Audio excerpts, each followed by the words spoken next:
Pemirsa, jumpa lagi bersama Tabir. Menelisik misteri setiap fenomena yang terjadi. Benarkah narkoba jenis ganja memang dapat digunakan untuk menjaga stamina? Menelusuri rahasia peristiwa yang tak mampu dijangkau nalar dan logika. Kalau ada teori yang mengatakan bahwa selama ini semua informasi tentang dinosaurus sebenarnya tak pernah ada. Tabir, hadir setiap Senin sampai Jumat jam 3 sore di Trans TV. Taufik Hidayat sudah lama tidak terdengar ya, tapi pemain badminton yang 2004 ini sempat mendapat medali emas, ternyata jam 10 pagi kemarin diundang datang untuk ke kantor KPK untuk menjalani beberapa pemeriksaan. Ini nih pemeriksaannya adalah tergantung dengan 2 tahun yang dia sempat menjabat ya dalam pemerintahan ini. Iya, nah dari 2016 sampai 2017 dia sempat menjabat sebagai wakil ketua Satlak Prima, dan setelah itu 2017 sampai 2018 dia juga sempat menggelar sebagai staf Kemenpora. Iya, kita masih belum mendapatkan informasi lebih lanjut lagi apa kasus yang sedang dihadapi. Namun berita ini sekaligus juga menutup jumpa kita kali ini. Terima kasih banyak sudah menyaksikan Insert. Jangan lupa nanti siang kita akan kembali hadir jam 11.30 waktu Indonesia bagian Barat hanya di Trans TV. Milik kita bersama.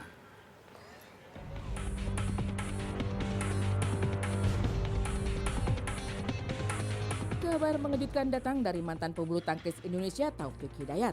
Kemarin, pria kelahiran Bandung ini mendatangi kantor Komisi Pemberantasan Korupsi pada pukul 10 pagi. Dengan menggunakan kemeja putih, pria 40 tahun ini melangkahkan kakinya seorang diri ke dalam kantor KPK untuk menjalani pemeriksaan.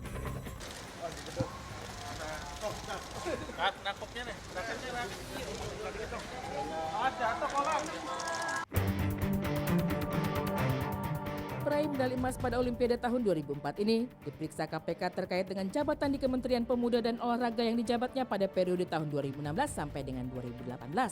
Pada periode tahun 2016 hingga 2017, pria yang kini dijuluki Raja Backhand ini menjabat sebagai Wakil Ketua Satuan Pelaksana Program Indonesia Emas atau Satlak Prima. Dan di tahun 2017 hingga 2018, Taufik Hidayat pun menjabat sebagai staf khusus Kementerian Pemuda dan Olahraga.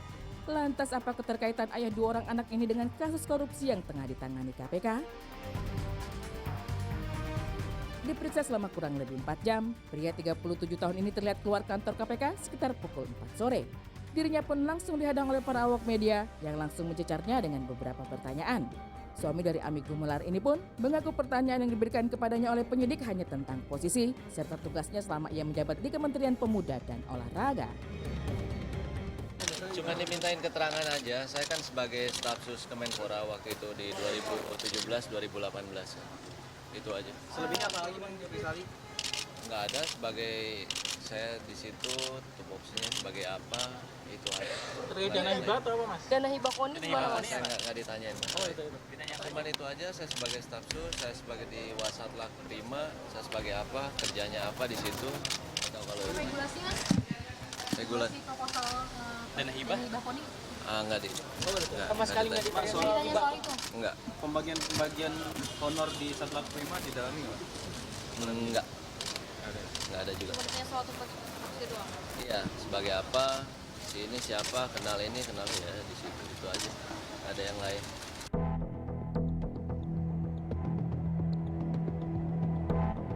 Kurang lebih 9 pertanyaan diberikan kepadanya oleh para penyidik KPK.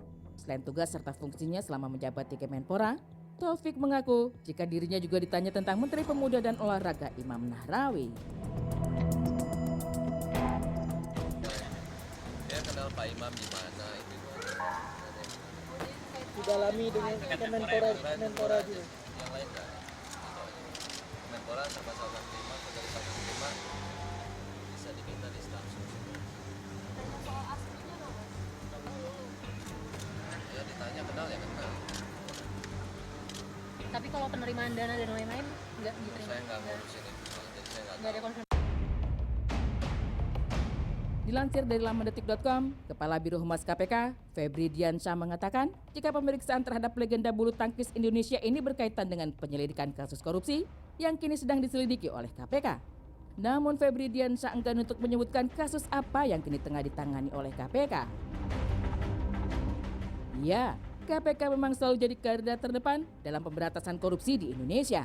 Tahun ini saja, lembaga negara ini sudah melakukan beberapa operasi tangkap tangan kasus korupsi yang merugikan negara. Semoga saja Komisi Pemberantasan Korupsi dapat menyelesaikan segala kasus-kasus korupsi yang terjadi di negeri kita tercinta ini.